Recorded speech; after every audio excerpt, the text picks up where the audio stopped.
नमस्कार सभी को। आज हम एक नया पाठ पढ़ने जा रहे हैं, थाथू और मैं अपने दादाजी के साथ रहती हूँ। यहाँ पे आपको एक प्यारी सी लड़की दिख रही है, वो कह रही है कि वो अपने दादाजी के साथ रहती है।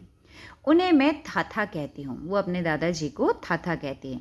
लेकिन जब उन पर बहुत प्यार आता है तो मैं उन्हें थाथू बुलाती हूँ, फिर वो अपने दादाजी को थाथू कहती है।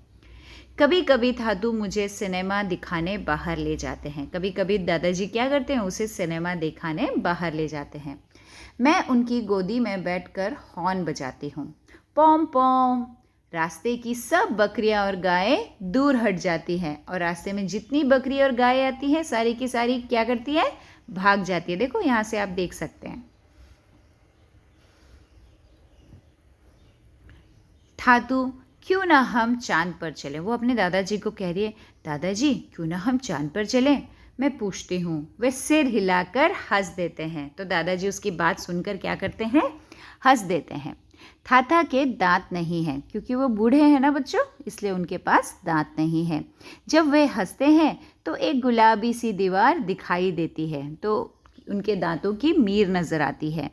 और फिर एक गुलाबी सी गुफा, और उसके बाद उनकी क्योंकि ज़बान होगी तो हमारी टंग कौन से कलर की होती है, पिंक कलर की, फिर वो नज़र आती है। जब बारिश होती है तो थाथा खिड़की के बाहर इशारा करते हैं और कहते हैं, देखो बरसात हो रही है। फिर उसके बाद कभी बारिश आती है तो वो कहते हैं कि देखो बाहर बारिश आ रही है, चलो बाहर चलें। थाथू और मैं हमेशा कुछ अलग करते हैं, वो और अपने उसके दादाजी हमेशा कुछ अलग ही करते हैं। हम समुद्र तट पर जाते हैं, ऊंची ऊंची लहरें मेरे चारों तरफ उठती गिरती हैं। चांद हमारे साथ साथ चलता है, क्योंकि वो शाम को निकलते हैं तो उनके साथ साथ कौन होता है, चांद भी होता है। चलता है और हवाएं सीटी बजाती हैं। मछलियाँ थाथू और मुझे ढूंढती हुई आती है, और वहाँ पे सारी मछलियाँ देखो आ गई है उनको ढूंढते हुए। मेरी उंगलियां कुतरती हैं और मुझे खेलने को बुलाती हैं। ऐसा वो लड़की कह रही है, ठीक है।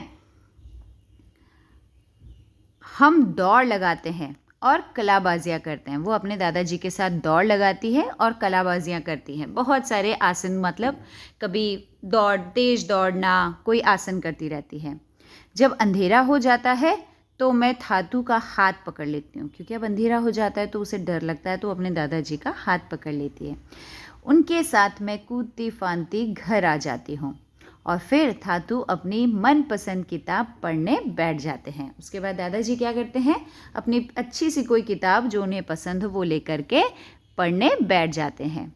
थाथू, जब कोई जादुई किताब, थाथू यह कोई जादुई किताब है, मैं पूछती हूँ। वो अपने दादाजी से पूछती है कि दादाजी क्या ये कोई जादू की किताब है। तो थाथू मुस्कुराते हैं, वो हंस देते हैं।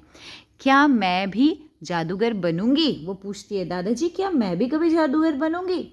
मैं फिर पूछती हूँ, आपकी तरह। वे कहते हैं, अब सो जाओ।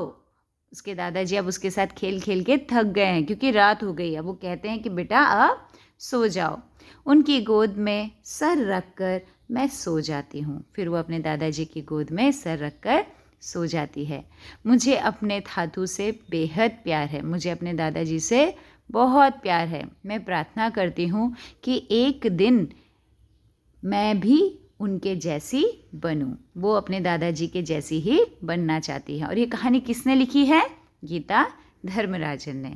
धन्यवाद।